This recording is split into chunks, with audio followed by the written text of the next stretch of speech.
People may not appreciate that the federal government is on order of 2.2 million workers, right? So the political appointee strand of that is 4,000 typically. And so you imagine 4,000 people trying to lead 2.2 million, that's 1 in 500. That's impossibility. And, you know, the people who've been working there are doing the same drill year after year after year. It's kind of Groundhog Day, and you're kind of dropping in mid-movie, trying to make sense of the thing and start directing the ship in another direction. So you have to learn very quickly how things are getting done, what the actual order of the day is, and then meet the personalities and have enough, technical knowledge to make the right change, be it in the drafting of a grant agreement, not a grant agreement, but like a notice of funding availability, or however they're giving the money out, the regulations, the guidance, but then have the kind of political backbone, the ability to hold fast and stay true when you're going to get a lot of pressure to kind of keel over.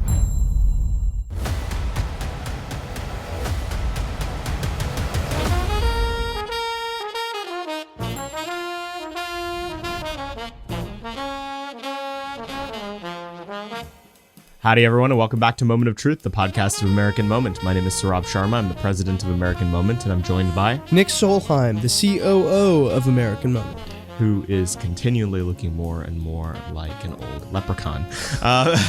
Today we have another fantastic episode for you. Look, it's not you have a giant red beard and you're wearing green all the time these days. That's what do you want from me? You're bringing it on, and you're short. As always, we're grateful that you guys listen in. Be sure to go to AmericanMoment.org. There you can find episodes of this podcast. I think the fellowship application is about to close real soon, so be sure to take a look at that and fill it out real fast if you would like to participate in our fellowship this summer. There's other programs launching very soon. You have the backlog of this show. Be sure to follow us on Instagram and Twitter and other platforms, by the way. We're getting a ton of traction on Instagram these days, and it's partially because so many of you follow it and are sharing clips around. So we really do appreciate that. You can keep up to everything we're doing at AmericanMoment.org. Today, we had on a fantastic guest, someone who we are honored to be able to call a friend. Paul Dans directs Heritage's 2025 Presidential Transition Project, organizing policy and personnel recommendations and training for appointees in the next presidential administration. And you might say, golly gee, that sounds a lot like what American Moment does. That's right. That's why we're on the board of that project and are very involved and honored to do so. Prior to joining Heritage, Dan served in the Trump administration as the chief of staff at the U.S. Office of Personnel Management, where he managed the federal agency in charge of human resources policy for more than 2 million federal workers. He also served as OPM's White House liaison and worked integrally with the White House Office of Presidential Personnel to staff the approximately 4,000 presidential appointees across the federal government. In January 2021, President Trump appointed Dans to serve as the chairman of the National Capital Planning Commission. Before his time at OPM, Dan served as a senior advisor in the Office of Community Planning and Development at the United States Department of Housing and Urban Development, and as an attorney, he has extensive experience in high-stakes commercial litigation.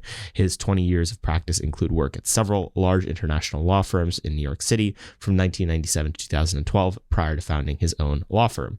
He's a graduate of UVA School of Law, received his graduate and undergraduate degrees from MIT, and he lives in South Carolina with his wife and 4 kids. Paul is awesome. He is exactly the right guy to be running the 2025 project. He's a ton of fun and spins a lot of yarns because he is a boomer at the end of the day. So you'll enjoy listening to him do that on the episode. What'd you make of it, Nick? I learned something new about Paul every time I talk to him, and it gets progressively cooler every time. Like he was talking about being like an OG Trump guy in 2012. Yeah. Like everyone, 2015, 2016, too late to the game. You had to be in 2012, just like Paul. Yeah. It was he has powerful outer borough white ethnic energy, which is, as we know, the Trump base. So we'll go now to Paul Dans, director of Heritage's 2025 Presidential Transition Project. Paul, thank you for coming on the podcast. My pleasure. Thanks for inviting me. We've had long conversations at bars, a lot like the conversation we're about to have, but I figured it's important to do it on camera too. We always like to start with how our guests got to where they are today. You've got a super interesting story, a story that we'd love to see a lot more in DC. Tell us the tale. How'd you end up in this stupid town? Sure. Well, pleasure to be with everyone today. I don't know if we've done so many bars. Maybe we should add that to the repertoire. It's a little bit too much work, I think. But we could have added too many bougie, fancy DC restaurants. We could have added a bottle of whiskey, but then again, it is 10 a.m. It is 10 a.m. How did I get to Washington? Well, I've always been interested in politics. We, as little kids, we grew up outside the Capital Region in Baltimore. Actually, to back up, my dad was a physician, and he was in Colorado working in healthcare policy. He developed probably the first migrant healthcare clinic in the country. Really delivered a new kind of service. And he came east in 1977. So we were, as little kids, walking around Washington, doing the Smithsonian's, learning about the Capitol, and Dad moved on to Johns Hopkins at the hospital there, and he's a professor of medicine. And we always just kind of came back and forth through Washington. So growing up around it, we were, pretty actively engaged locally. Also, my parents in politics. I'm a lawyer by training. I went to MIT undergrad and graduate school in economics, and then in city planning. So I went to University of Virginia for law school, was president of the Federalist Society, really was... Was that in the 90s? That was in the 90s, yes. I don't know if you guys were born back then. Nope. All right, so if there's still any Zoomers still on the podcast at this stage, this is back in the 90s. It was a lot. It was a winter of, if you will, for conservatives. Clinton had come into office. They were very ascendant. This was the 40 days out in the wilderness, if you will. I was always attracted with the Federalist Society message about how some daring student stood up at Yale Law School and challenged the hegemony there, and really was trying to speak truth to power. So that was an initial attraction. Even back in the early 90s, I ultimately our coming of age for political was, we were ethnic Catholics. Who were, Democrats, tried and true.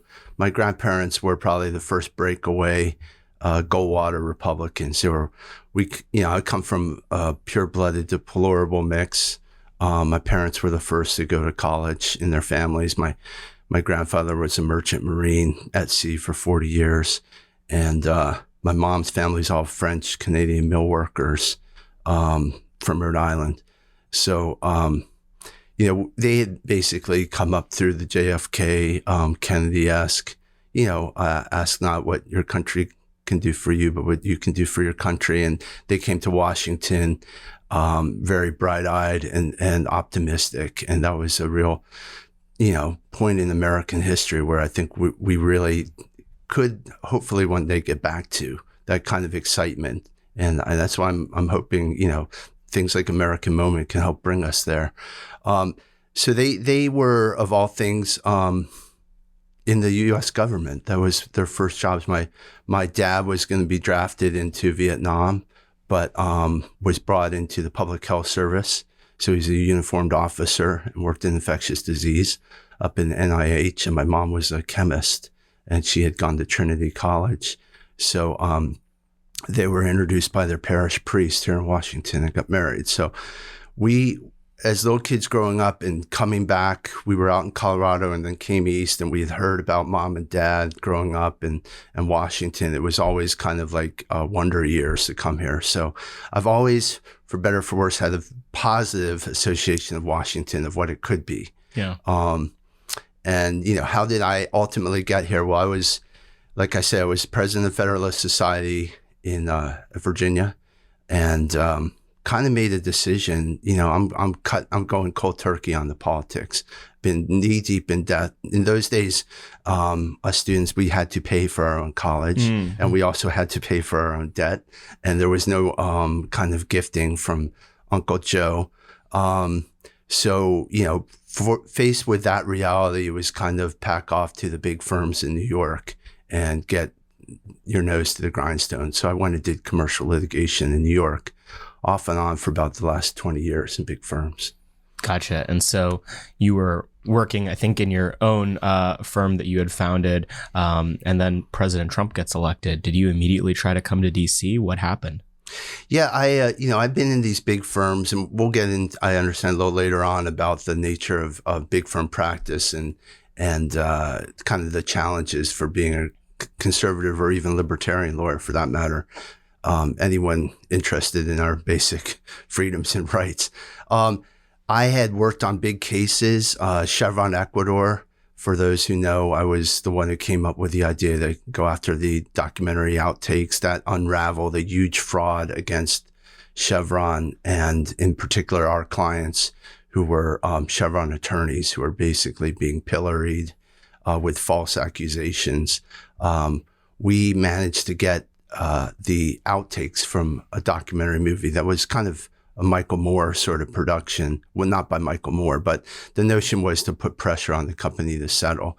So they had taken 600 hours of footage and condensed that into a 2-hour kind of hit job.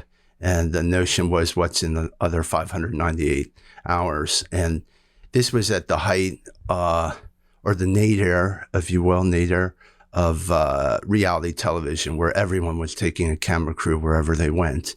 And for those attorneys or law students listening to this, you should be hearing alarm bells. You should not be taking in cameras to confidential situations and creating a record, a digital one. So that notion and some clever lawyering on our side really led to these outtakes, which was a spectacular success. And I went on to do my own firm after that. I'd always kind of been a big Trump fan. And again, I had kind of gone agnostic from politics. You were a white ethnic from New York. It was kind of in your DNA to like Donald Trump. Yeah, I was, again, back to the 90s here. I flew on the Trump shuttle. I don't know if folks remember that. Wow. What's that? What's that? You've never heard of the Trump shuttle? Holy cow. This is how the paradigm shift that Donald Trump thinks about, right? So the Trump shuttle used to be I believe, maybe the Eastern Airlines shuttle. And, Washington to New York, New York to Boston, Washington to Boston. But I think he bought it out of bankruptcy. But the major innovation there was every seat was first class, and everything was unassigned seats. So these shuttles would come and go every half hour or every hour on the half hour, something like that, out of LaGuardia, the Marine Air Terminal. And it was just one of these great things of 20th century engineering to be able to walk in. This is pre 9/11. You basically walk right up to the airport, get on the plane, and you could be like eating breakfast in Washington like an hour later. Wow. It was Didn't it have like Trump like emblazoned on the side too? Yeah, it had, if I recall. Yeah, it's awesome. It's the U.S. Air Shuttle became American Shuttle, and then they don't so much do it every hour.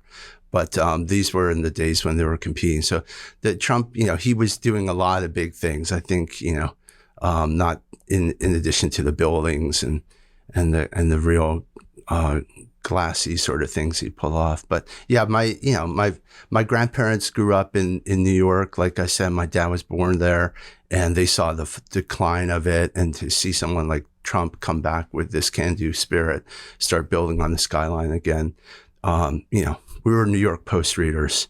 That's our, when I moved into my building. The original deplorables. Deplorables. I lived in a big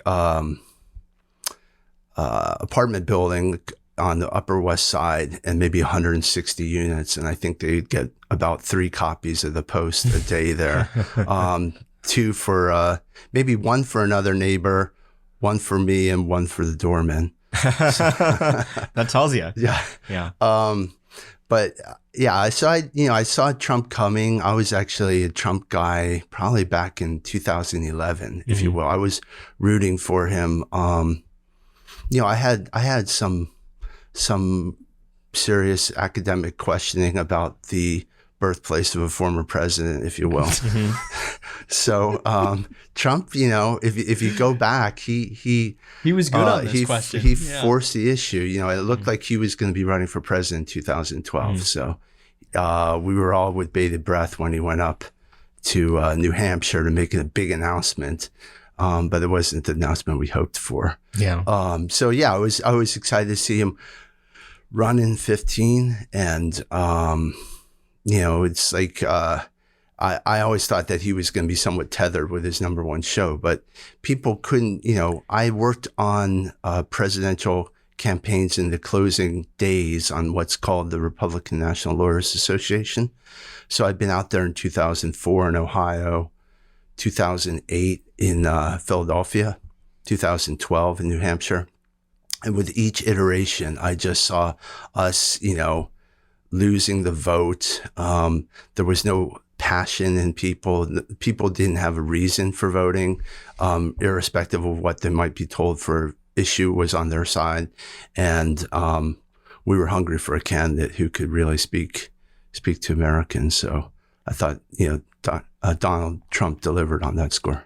I will say it's like I don't know if I've ever met someone who was like an OG Trump, like 2012, everyone else, that's been formed since 2015. They're old. Yeah. You were the OG. Well, it's like you and Roger Stone. Yeah. Well, now we see on the internet some of his hits on Oprah and the like, and it's really prescient sort of things. I mean, he obviously is a master of a lot of trades, and not the least of it is charisma. He sucks the air out of the room.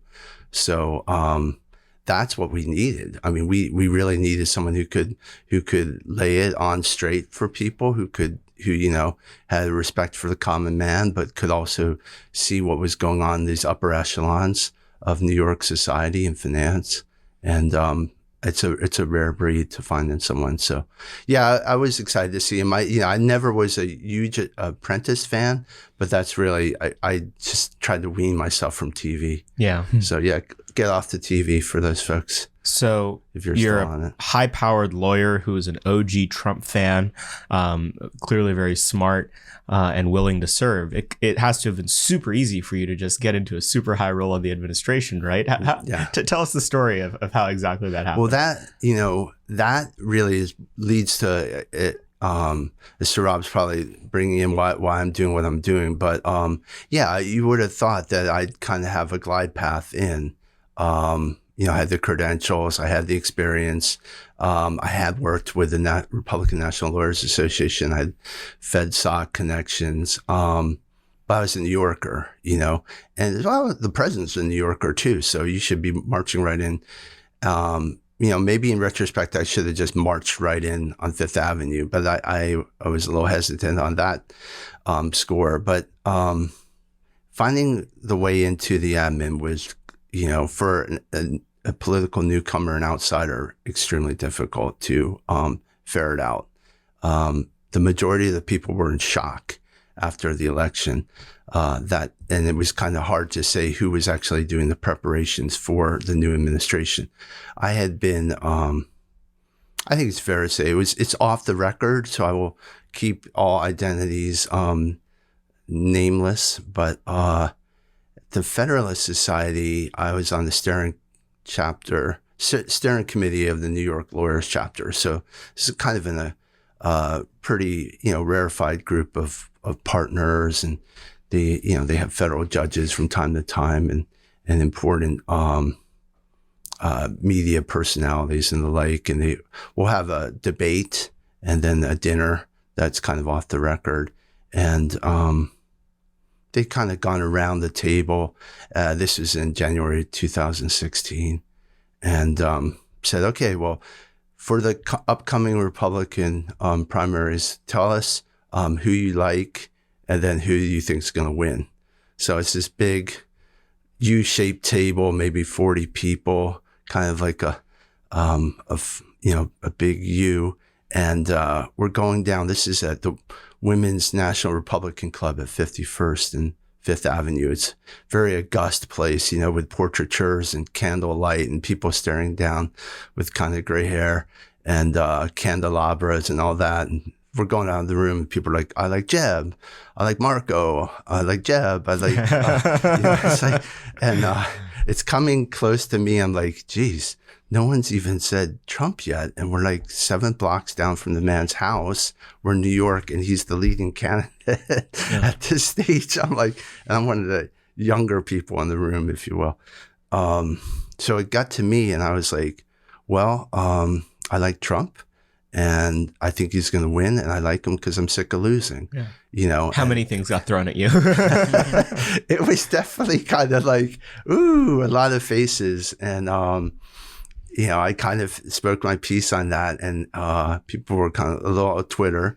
And then it kept going around the rest of the U till it got to the very last person, a woman who was in town from I believe, Michigan, perhaps. And she just kind of swivels around at me and looks and she goes, I never thought I'd meet another Trump fan. Nice. So basically it was the two of us, probably the youngest folks in the room. I hope she made it into the admin. But it kind of gives you a sense where in January 2016, prior to any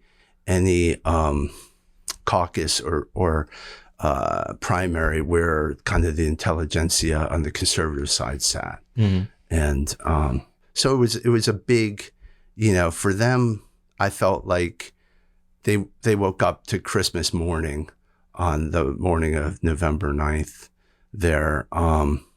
I had gone out again to work the polls and the legal war room in Allegheny County, Pennsylvania, Pittsburgh, and really I spent a week there before the election and just saw the groundswell. It was amazing. That's a Democrat area, but through some grassroots efforts of getting out the vote, one called the Mighty Texas Strike Force, which became the Mighty American Strike Force. This is a group of red state folks, retirees, self-employed business folks. I know a lot of them. Good folks. Yeah. And they basically come up to blue states and do get out the vote on their own nickel. It was really tremendous at that to see the folks get out the vote there. We doubled the vote in Allegheny County and brought in Pennsylvania. So goes, as Pennsylvania goes, so goes the country. Yeah, that's incredible. So January 2017 rolls around. Were you instantly in the administration or did it take time? I'm like sending my resume around and, there's this website. Everyone has to go through the website, right? Apply for whatever it was, makeamericagreat.com or something. But it was the president's transition site. And I'm trying to have meetings with the Federalist Society and see who can jockey my resume. But no, it was crickets. It really was. And, I just basically, this Chevron case was one of the biggest in the whole country, actually, in 21st century legal business. If you're a litigator, you know about this case. So between that and, my bona fides from years of working the polls and all the way back to FedSoc, I thought I'd get a little more traction. I didn't, who do you email? You almost have to come down here and actually press the flesh. We had 2 young kids up in New York. My wife runs her own business. I'm managing that, my law firm. I can't really come and schmooze. And, it was really going nowhere. And, I don't know. I took comfort in the fact that all these other kind of based Trump people were also going nowhere. It was like, what's kind of going on here, And we heard, people, I have this recollection in my head that I was told some thinking was they were not going to fill up all the political appointments, that they were going to lead by example, which I thought was buffoonery. But it was essentially like, we as Republicans like to a limited government, so we're going to start with ourselves. Yeah. It's like saying, I'd like to lose weight, so I'm going to chop off fingers. So, Yeah, it was basically going nowhere. So resumes into the circular file, and then I kind of moved on. You're kind of like, well, you're listening to this and you're up in the crucible of the Upper West Side. They're all giddy with the impeachment of Trump. Oh, his days are numbered, blah, blah, blah. And so you're kind of suffering through this. But at the same time, you have a little bit of angst or, the fact that you're not making any traction getting into Washington. So, yeah. Who were the kinds of people that were getting the fast track into the administration in those days? Okay, well, I think the question number one was, have you previously served in government? Okay, that's the first question on the thing. And that would be, well, who everyone can do the math backwards is like, that's a Bush appointee, right? So everyone who had formerly been in as a Republican appointee basically got the kind of fast track in, as far as I understand, claiming that somehow would be an advantage that you knew where the bathrooms were located. It's, to be fair, there's a lot of good folks who served in those administrations, and we definitely want continuity. Some, I think going assume, forward are good people. But I believe that was the main. And, when I actually got in finally in the summer of, late fall 2018, I'd come down for another Federalist. They have their lawyers chapter every November. Basically, at this stage, I'd kind of given up on the hope of getting in the admin. And I kind of found some people around the periphery of that who had also kind of been on the sideline, and connected through them.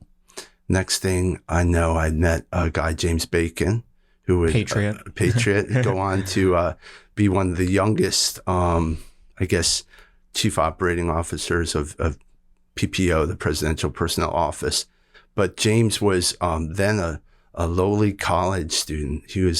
They made fun of a lot of the Trump appointees. They're not even college grads. They're James had actually been on the campaign, I think, since 15. He had basically stopped going to college at NYU and just started volunteering on the campaign. Mm-hmm. So James was the deputy White House liaison at HUD, and came around that, I actually have a graduate degree in MIT in city planning, and I had done all this kind of economic development work in my early career. So I do have subject matter expertise that would fit well at HUD, and Dr. Carson being there was a very good avenue to get in. So I was kind of able to go through that route.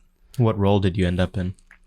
I was a senior advisor for the Office of Community Planning and Development. Mm-hmm. So demystify that for us. Okay, what on earth does that HUD, mean?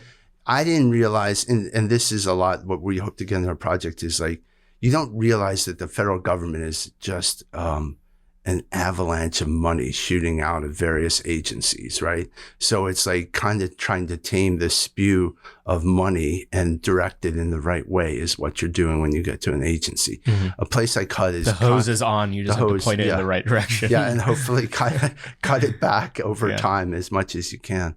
That is, so HUD is a grant-making agency in a large measure, and this is community planning and development. So they do block development grants, which are big chunks of money given out to states and localities to ostensibly do development. But in reality, it is a patronage kind of factory for a lot of left-leaning causes. As well, they administer the aid after serious disasters. When FEMA leaves, CPD comes in from HUD. So they had large disaster portfolios of money back in the days when $5 billion was a big deal. Yeah.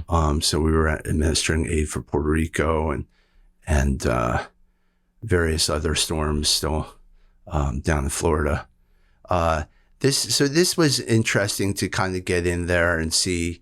They also do homelessness. That's a big part. Now, homelessness is spread all over the USG in terms of who owns it, but it's really one of the centerpieces is at HUD. Mm-hmm. And it was a real baptism to learn how the agency worked, how it causes homelessness. Yeah. Well, people may not appreciate that the federal government is on order of 2.2 million workers, right? So the political appointee strand of that is 4,000 typically. And so you imagine 4,000 people trying to lead 2.2 million. That's 1 in 500. That's impossibility. And, you know, the people who've been working there are doing the same drill year after year after year. It's kind of Groundhog Day, and you're kind of dropping in mid-movie, trying to make sense of the thing and start directing the ship in another direction. So you have to learn very quickly how things are getting done, what the actual order of the day is, and then meet the personalities and have enough technical knowledge to make the right change, be it in the drafting of a grant agreement, not a grant agreement, but like a notice of funding availability, or however they're giving the money out, the regulations, the guidance, but then have the kind of political backbone and the ability to hold fast and stay true when you're going to get a lot of pressure to kind of keel over. What are some of the ways that these, career staff obstruct the things? I mean, you're saying, 2.2 million of them versus 4,000 political appointees of particular political persuasion. How do they get in the way of the things that a president wants to do? Well, I don't think it's so much they obstruct, but it's more lazy politicals and clueless politicals, so they do all the work for them. And it's that's what you really have to watch out for. When you're coming in to do this job, you better take it seriously as work. This is duty along the same ways that someone's going to serve in the military. And you're going to have to work long hours, and you're going to maybe have to go without, some of the funner things in life. Family's going to take a little bit of a hit. What happens is, like I say, you come in, and a lot of people are from various successful walks of life. They're used to managing and delegating responsibility. They want to believe that these folks beneath them can be given a lot of leeway, but they forget that they didn't hire these people, and these folks were there before, and they'll be there after. And the majority of the federal workforce, and this is documented, leans left. Some of the voting patterns are up to 90%. So in today's really divisive culture, it's hard for someone to, even the most noble civil servant, to kind of put that to the side and kind of take political direction. So I think in the main there is obstruction, to be sure. But I think it's more that the politicals kind of let themselves get led around by the nose, and that starts by not wanting to do the hard work. So an example might be, well, there's a drafting of a notice that comes up every year. Well, what do they start with the draft? They take the draft from last year, or in this case, they take the draft from the Obama administration. And you have to start marking it up early. If you're not going to those initial committee meetings and sitting down with the folks, decisions are going to be quote unquote made that should never be going in that direction. Yeah. So, and that's the fault of somebody not attending a meeting that they might think is, not helpful. The bottom line is we need many more eyes and ears, many more technicians on the ground to handle this sort of stuff. But so the idea of not filling all the roles because of small government is stupid. Because the only way you shrink the government is by having the manpower to. And every dollar spent on a healthy political appointee could be 10-fold, 100-fold return. Yeah. What will happen is this thing can operate on autopilot. They'd be just as soon happy that you came and you went to your cocktail parties and you had your birthday cakes around the office and, maybe a couple ribbon cuttings, and you got to go on a little international junket. And meanwhile, everything else is kind of going at the same level it's gone with the prior administration. So, there's more malign stuff, to be sure, that's happening. I think in the U.S. government, so much of our work is now farmed out to, and this goes for both sides of the aisle, it's farmed out to Beltway bandit, contracting, And that's, the federal contractors are on the order of 16 million people. So now you see woke corporations, contracting corporations doing the work on padded up government contracts and feeding that in to politicals to get rubber stamped as the U.S. government's position, say, on homelessness.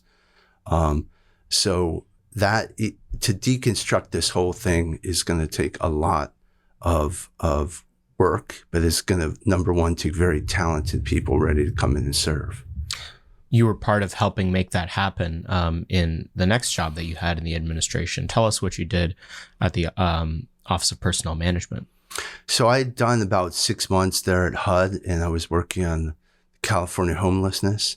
That's a story we can tell a little bit later, but basically running into a lot of brick walls, and most of the brick walls were, believe it or not, against our own appointees. So a lot of well-meaning based folks were basically being clipped at the knees by folks who had gotten into the admin much earlier than we had.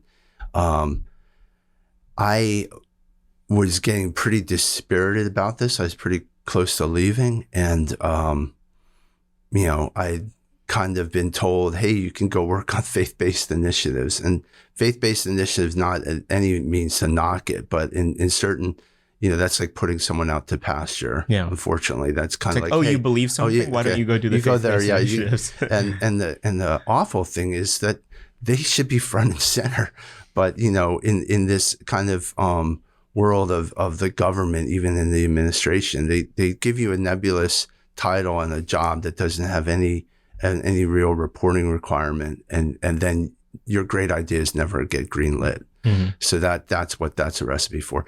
So anyways, the big news came with President Trump and the second phony, or I get the impeachments mixed up. There were so many phony ones, but basically, when impeachment stuff went down in February 2020, January 20th, the boss kind of got new air under his wings, and he brought John McEntee in to lead PPO.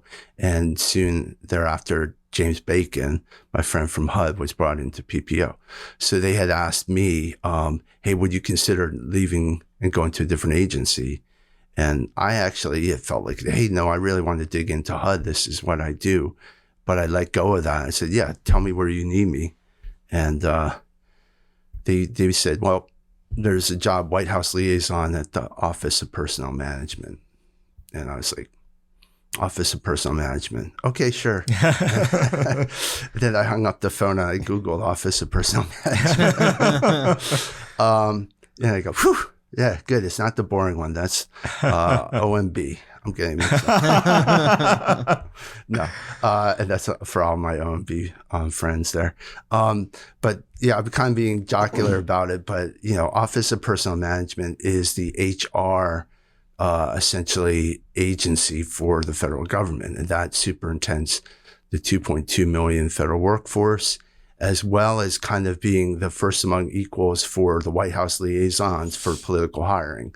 So pretty much, well, anybody who got a job from that point on in the Trump administration, I signed their paperwork. Wow. So that is actually through the director of the Office of Personnel Management, and that's descending upon the White House liaison the power to essentially have the president exercise his appointment powers under Article 2 of the Constitution and Title 5 of the United States Code.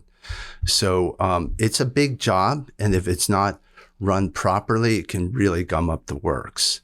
And like I said, I had very limited experience in HR. Usually when they're ushering me out of a law firm, I meet the HR folks. And when they're so I didn't have a great HR background, but I had kind of a common sense approach to it. Like, we won this election. Elections have consequences. We want to start putting people in positions who can make decisions that are aligned with what the president told the voters. I didn't think that was too radical a notion. So kind of got under the hood there and started looking at how we can, number one, take charge of this important agency where, the political hiring had been completely gummed up. One thing, like Nick, you were asking, how can they interfere with the agenda, and it's by slow walking. I'd like to write a book one day, like 101 tricks that the silly careers play. But chief among them is slow walking things. There's a lot of bureaucrat tricks, and putting something on a really a long path will make the applicant give up, right? So a number of us are out there in the real world going, hey, I send in my paperwork. What's going on? I can't keep waiting. I got to take this other job offer. We got to move. I got to re-up my rent. It's just, these things have to happen quickly. So part of that was all the White House liaisons who were initially in the buildings had been kind of clueless, and you turn to the career and you say, okay, how does this work? And if you don't ask a really direct set of questions, you're never going to get the full answer out of people. Ultimately, we learned that the Obama administration had essentially taken over political hiring and run it themselves, independent of the careers. That's actually proper. That's exactly what they should have done. But our folks came in and they were clueless and lazy in a lot of cases, and were essentially saying, okay, tell me what next to do. And they're like, okay, well, you have to do this form and then give it back to me, and I'll enter it onto the system, and we'll see. And I'm looking at their resume, and they don't quite have 4 years experience working in coalitions. So I think that price that you want to pay them is going to be excessive. And so you had careers essentially judging what the hiring for the political was. The politicals were trying to make a case out to a career to bring on a political, and it was absurd. So I said, first of all, we're going to learn to do the computer coding. We're going to get the permission to work on this. And we did that. And we said, now we can process our own paperwork. We don't need to go to a career HR officer and be at, this was agency wide across the whole USG. Some agencies worked better with their White House liaison, some not. But we essentially said, no. We're in charge here. We won the election. Our secretary sits on top of this agency, and our hiring is going to be done toot sweet. And so part of that was kind of just getting this other bureaucrat system out of the way, and then kind of looking at positions and saying, no, these should be occupied by careers. A lot of the positions, and you'll look at something, folks might look at, this is called the Plum Book, right? It's published quadrennially, and it lists all the senior jobs in the administration, including those that are politically appointed, as well as those which are termed career reserved under the law. In most cases, a position can be either. It can be staffed by a career or a political appointee. And, in practice, a lot of places are kind of kept as careers for one reason or another. And probably can't get into everything today, but really important policy-making decisions are made in a number of these positions, and they absolutely should be staffed by someone with the political antenna of the agenda in mind. So kind of going through these org charts and top line and saying, no, we're going to put politicals in these very important positions. And that's what we did. And that, just by opening that up at OPM, it had massive ripple effects across the U.S. government. So in that period, that year of the McEntee reign, if you will, was we finally got, I think, all the cylinders going, and James and his team brought in 1,000 new political appointees and really began to get traction on the agenda. So, I think there were a lot of people, good folks, who had gotten in those first 3 years, but I would say in the main, there were a lot of people like Anonymous and the rest who should never have been within a country mile of a job like that. And you wonder why a lot of the things happened like they did. And that's the reason for it. It's so incredibly interesting. And,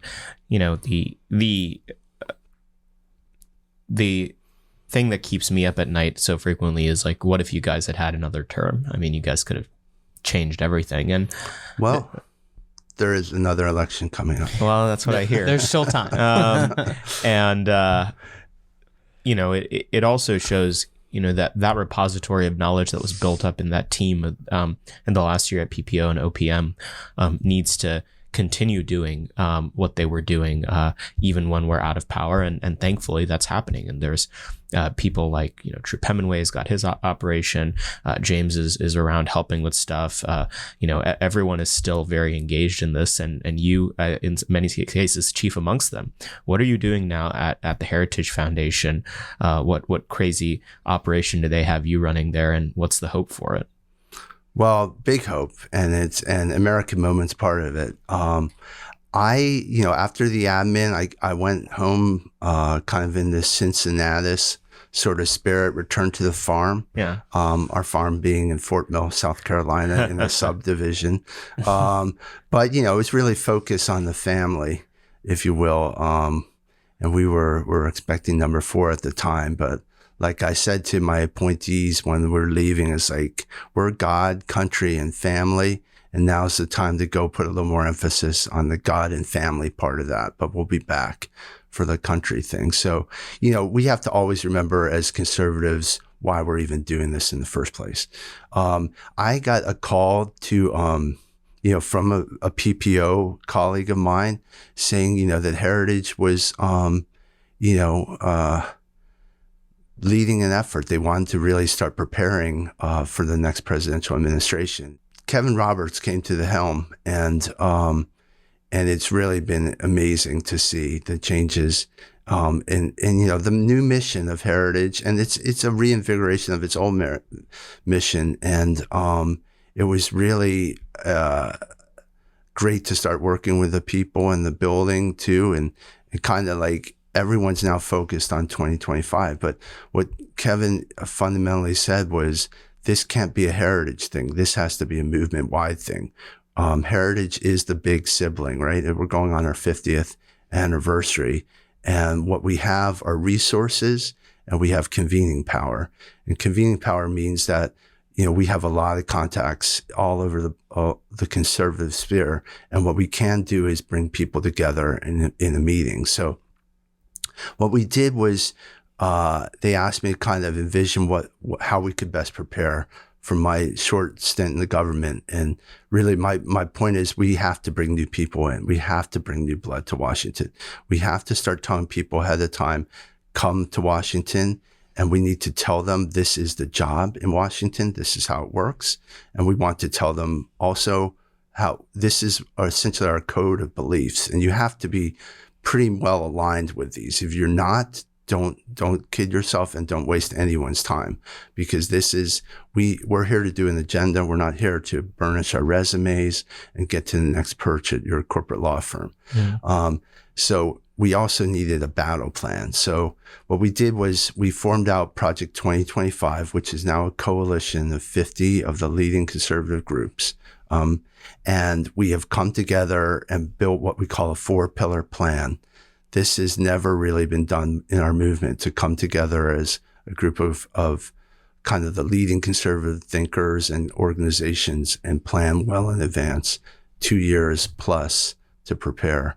And so we're doing a plan in 4 pillars. I can get into that. Pillar 1 is we're writing what's called Mandate for Leadership, the Conservative Promise 2024. Mandate for Leadership was famously a book that Heritage Foundation put out in its infancy and delivered to then President-elect Reagan. And it was essentially a policy prescription, agency by agency, for what would become essentially the Reagan Revolution. This was written in the summer of 1980 by a group of 350 kind of people in and out of the government, not from Heritage, the majority of outside Heritage, and it became a very useful tool. So we said, well, we're going to redo that this year, and we're going to also kind of go back to how it was in 1980, and we're going to write it with the majority of the folks outside Heritage. So that book is actually going to be coming out in 2 months' time, April 19th. The second pillar is we're building a massive database, if you will, to really bring into the 21st century this political hiring. What we want to do is take all of our members, our board of advisors, this coalition, and get their personal recommendations. And we want to kind of use that as a clearinghouse where various organizations can recommend individuals, and we can see commonalities among those recommendations. As well, people can flag issues and folks that really shouldn't be there. But what we're really building is what we call a conservative LinkedIn. So this will allow anyone listening to this program to essentially build his or her own profile and develop it.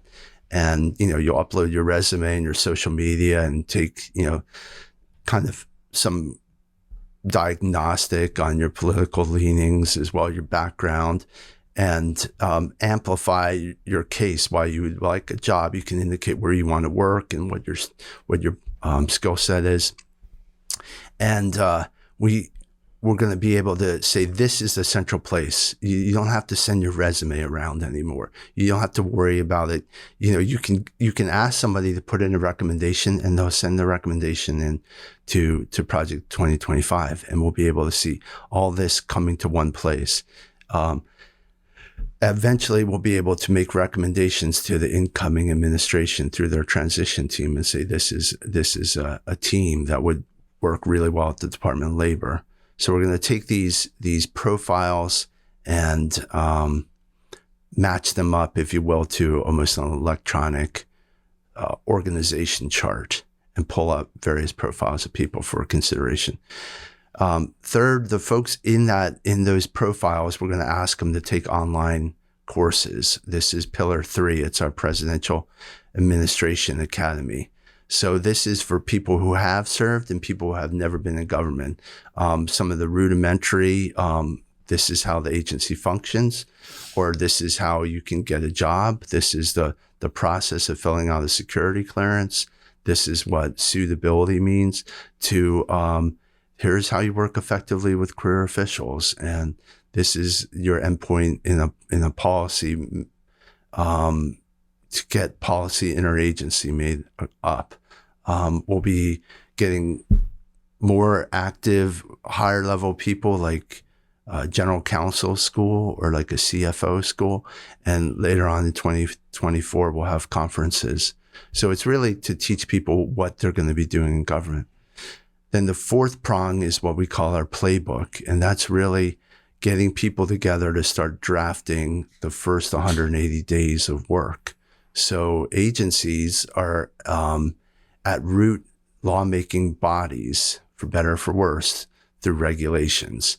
And writing regulations and pulling bad regulations down is a lot of effort. So really getting folks working on that early on, and as well as, the policy and some of the various reorganization strategies and personnel strategies that might come of a takeover when you march in the door on the 20th of January, what you're going to do in the next 180 days. So it's a battle plan.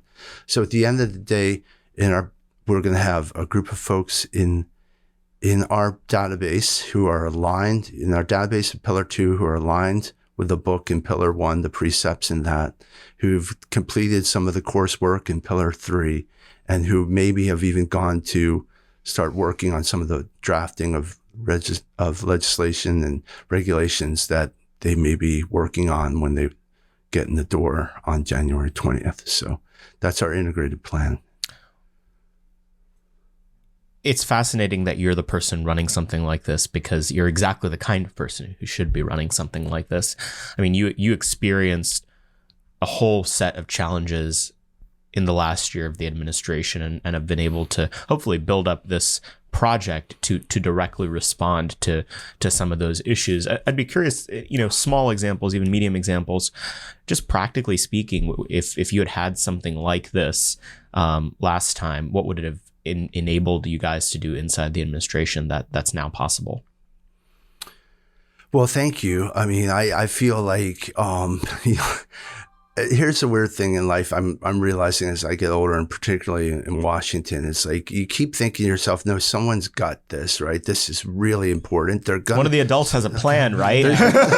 No, they So- don't. So true. So if anyone takes a message away from this hour, it's like, no, you got to step up and start creating it yourself. I mean, you guys are perfect examples of a group that's filling a void that you just saw Yeah, happen. what are these shithead kids doing in DC? It's like, well, I'm sorry, no one else is So doing it. you got, I would have liked to think that this was going on, and it's kind of hard to believe that it hasn't been going on. And I'm sure the left has, they're just myriads more organized and prepared than we are.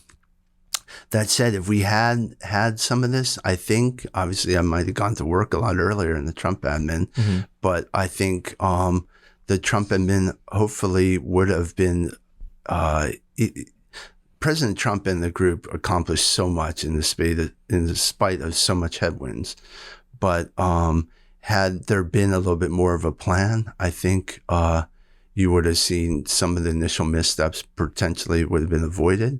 And you would have been able to point to something and say, no, that's really not our take on homelessness, or this isn't, really the conservative viewpoint we should be aiming towards. So I think you see a lot more alignment too. So we'll see. It's a huge undertaking, but we really have so many positive, skilled people here. I encourage everyone to go to project2025.org, find out more about it, and sign up. We're going to be rolling out a lot more in the coming month or two, but that's an initial place where you can register your interest. And we'll link all that up everywhere. I want to ask you a more specific question as it relates to this big problem of personnel. And it really is a big problem, and different people are going to have different core competencies and talents they're going to bring to the fight.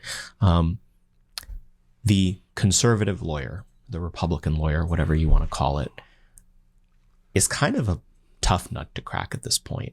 The big law firms are extremely hostile to center right people. Law school is expensive. People have a lot of debt. How are you thinking about the talent pipeline for really, really sharp conservative lawyers, and what the issues there are and how we might go about fixing them? Oh, that's a great question. I mean, unfortunately, I think it begins and ends with the lawyers. We're in Washington. It's a town of laws, and the lawyers run the place. So it would be kind of naive to say you can carve them out. The reality is, as conservatives and anyone who isn't really a radical, we are, as a profession, really getting snowed under right now. And that's a number of fault in that. I think, though, that Republicans and conservatives have not stood up in the face of kind of cancel culture and this Marxist Saul Alinsky attacks. They have kind of gone along to get along in positions in big law firms, and just kind of allowed this creep over time to the point where they're just on a little bit of an island now. How do we change this? I know there's hopefully a lot of good lawyers listening to this broadcast. I feel like the conservative lawyer could time out here in 5 to 10 years. It could be extinct between the chat GPT and the willingness to, like, they want to disbar anyone who takes an unpopular political stance. We really have to change the tide of this profession. So how do you do that? Well, one, in the admin, we want forward-leaning people. You're not going to get into this through accommodation and kind of going back and trying to find some sort of balance. Our adversaries are not into balance. This is a zero-sum game right now.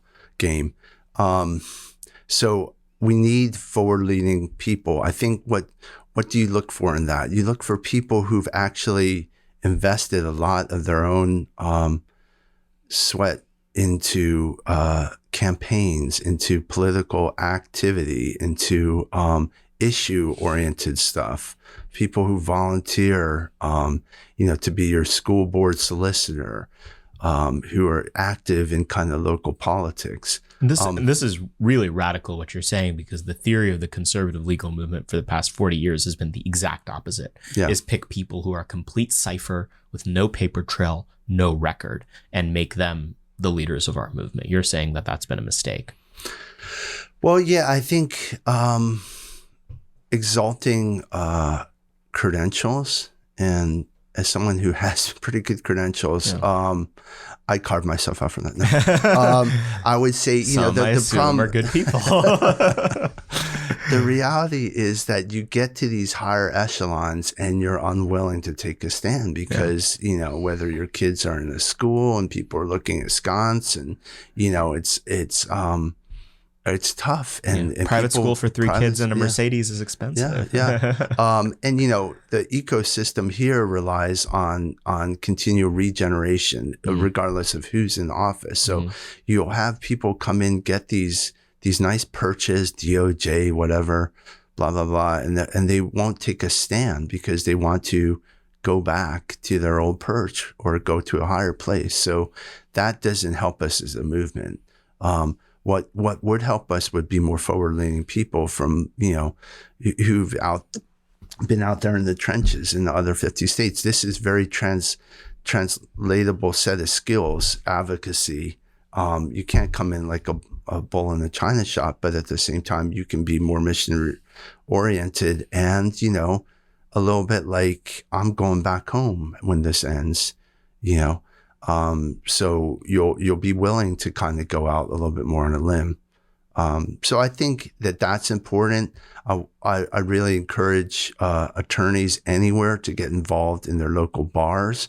We got to take over and get back engaged in the self-governance and really push back against a lot of this foolishness that's going on, and with kind of some of the liberal regulators. So specifically, I think where this issue has blown up has been election integrity. I mean, you cannot be a Republican lawyer who is in the business of making sure Republicans don't get elections cheated from them and work at a top law firm anymore. How do we solve that problem?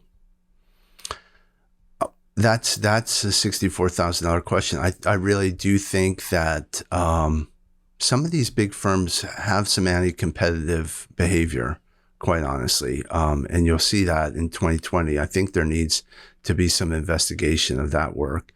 When I joined the big firms in the late 90s, there were Democrats, there were Republicans, there were progressives, there were conservatives. Everyone kind of got together and worked for the client, right? Yeah. And it was like interesting cocktail fodder about who believed what, but you weren't going to be really have something held against you, and certainly no one was going to attack a client. I think what happened was a lot of the HR, the continual pursuit of credentialed meant they're going to more elite law schools, and these elite law schools in the buoyant economy felt they could make demands on these firms, and the firms all capitulated. So that was kind of the beginning of the end. But I think in terms of reversing the trend, I probably have to leave it today how this is going to be done. But I do think it starts with getting some accountability for these big firms. They are just way too big and way too powerful. Two, I think that you have to take over a lot of the state and local bars and the regulatory, and basically establish that kind of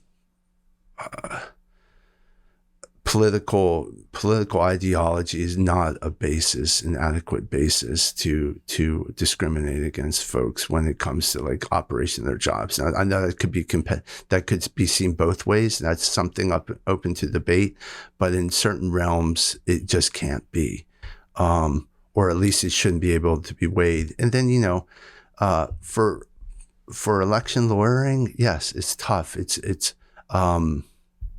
a very difficult profession to do because you're under the gun.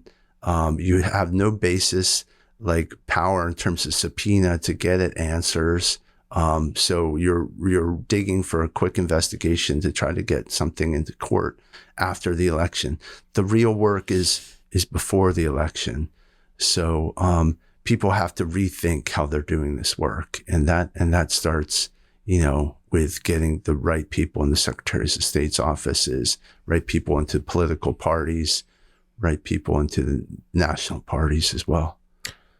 Paul, how can people keep up with everything that you're doing? As far as I know, you don't have a Twitter, which is very unfortunate. I'm sure there is one. I just don't know which account it is. Maybe it's one of the ones that's yelling at me all the time. No, follow us at project2025.org or at project2025, I believe is the handle. So we should be on Twitter, and I believe we are in the course of making other social media pages. Also, you can find me at heritage.org, but I do not have a huge social media presence. I do feel that is something to keep in mind, though. I mean, there is a balance. Yeah. At the federal level, they're always looking for reasons to undercut you. Yeah. So. You're a smart man for not having Twitter. It just is less entertaining for me. Yeah. No, I do not have social media. Yeah. Correct. Well, Paul, thank you so much for everything you're doing, for being willing to, give up on the whole Cincinnatus thing and come back to DC so quickly. We need you here. And thank you for everything you do. Thank you, guys. Pleasure to be with you today. Hopefully you guys enjoyed that. Be sure to check out Heritage's website where you can sign up for Project 2025, get involved with them. Be sure to go to our website at americanmoment.org. There you can keep up with everything we're doing. Apply for our fellowship, fill out americanmoment.org/join, where you can connect with us and we can figure out how to get you involved now as quickly as possible. Thank you as always for listening, guys. The backlog of this show is available to peruse at your leisure. Be sure to rate and review our podcast 5 stars. It really does help. And follow us on all social media platforms at ammoment.org. We'll see you guys next week. Moment of Truth is an American Moment Studios production filmed at the Conservative Partnership Center.